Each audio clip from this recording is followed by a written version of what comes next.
السلام علیکم ورحمۃ اللہ وبرکاتہ۔ حضرت موسیٰ علیہ السلام کے زمانے میں ایک درزی تھا، تو وہ ہر وقت ایک سوچ میں ڈوبا رہتا تھا۔ کپڑا سل رہا ہے تو کھا رہا ہے تو پانی پی رہا ہے تو لیٹا ہوا ہے سو رہا ہے تو چلتے پھرتے ایک سوچ بنا کے رکھا تھا اس نے،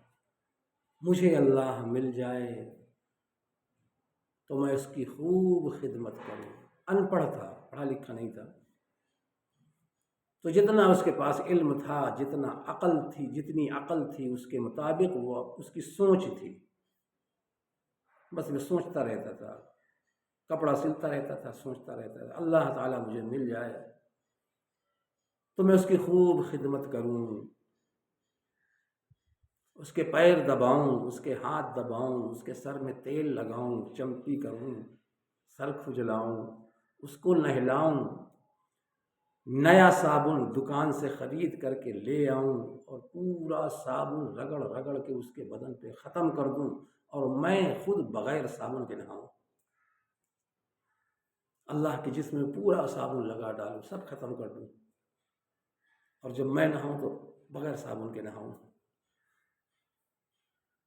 اس طرح کی سوچ تھی، اللہ تعالیٰ مجھے مل جائے تو میں اس کے لیے بہترین خوبصورت ٹوپی سل دوں،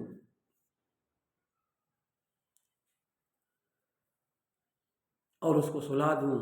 اس کے سر پہ تیل لگا دوں۔ اس طرح کی سوچ اس نے بنا کے رکھی تھی، یہی سب سوچتا رہتا تھا اور زبان سے بولتا بھی رہتا تھا۔ تو حضرت موسیٰ علیہ السلام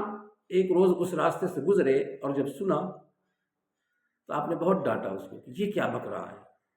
یہ تو غلط ہے، یہ کفر ہے۔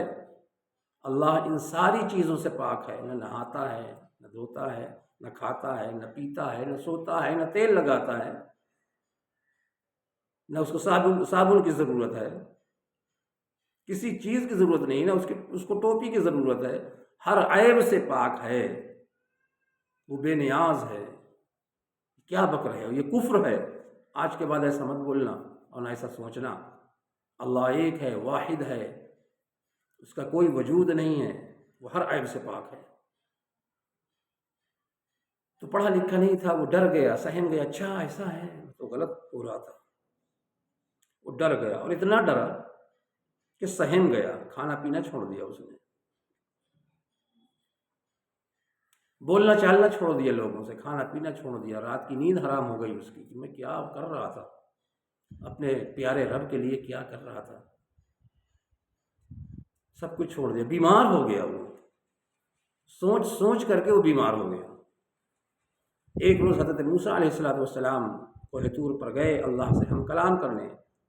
تو اللہ رب العزت نے ارشاد فرمایا، اے موسیٰ تم نے میرے نیک بندے کا دل دکھا دیا، تم نے میرے ایک نیک بندے کا دل توڑ دیا۔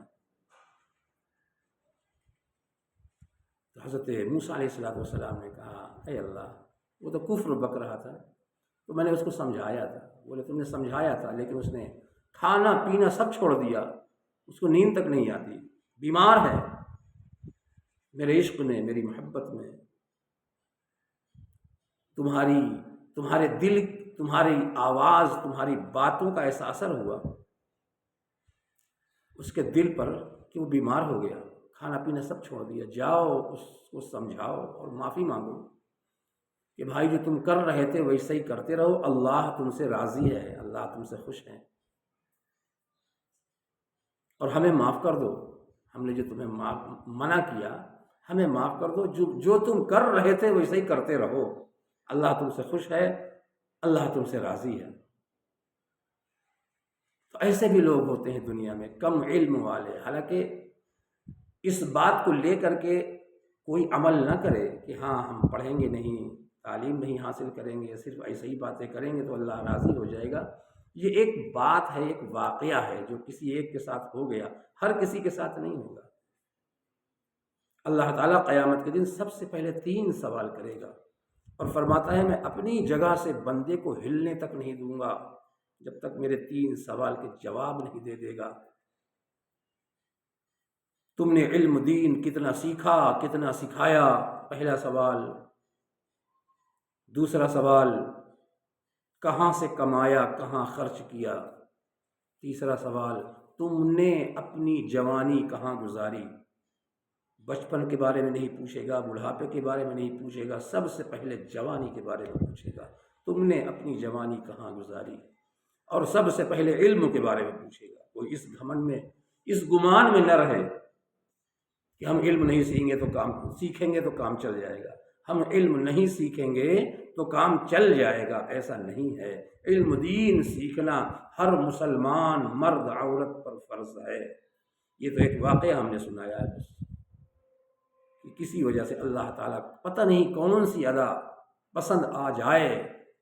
بندے کی، یہ کچھ کہا نہیں جا سکتا، بس ہم اپنا فرض نبھاتے رہیں، ہم اپنی اچھے طریقے پر چلتے رہیں، جو شریعت والا راستہ ہے، صراط مستقیم والا راستہ ہے، اس پر چلتے رہیں، اللہ اور اس کے رسول کے بتائے ہوئے طریقے پر چلتے رہیں، میرے آقا کریم صلی اللہ علیہ وسلم کی سنتوں پر عمل کرتے رہیں، پھر امید رکھیں کہ اللہ ہم سے راضی ہو رہا ہے یا نہیں ہو رہا ہے۔ السلام علیکم ورحمۃ اللہ وبرکاتہ۔